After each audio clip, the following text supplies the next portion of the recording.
Oh, look. Sarap ng isda natin. Nakatingin. Sariwang-sariwa. Yan, talagang sarap.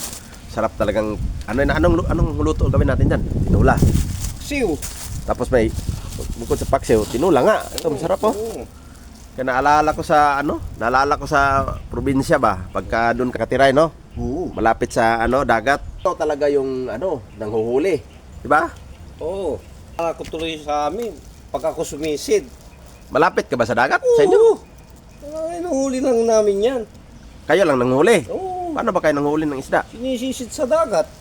Ibig sabihin, magaling kang sumisid? Oo.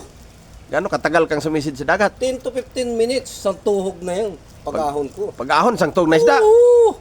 Malupit pala ito. Sumisid. Magaling. Pero, hindi pa rin gaano kagaling yan. Kasi yung tito ko, magaling sumisid sa dagat yun.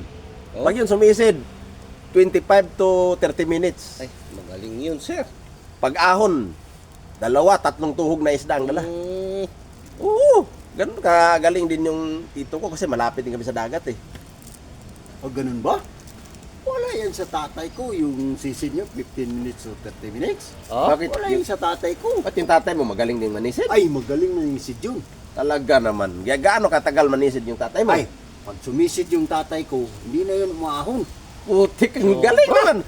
Maraming isdang makukuha, Baka isang banyero, 10 banyera yun. Marami. Klase pa. Talaga. Di, pero saan ang tatay mo ngayon? Hanggang ngayon, missing pa rin. No.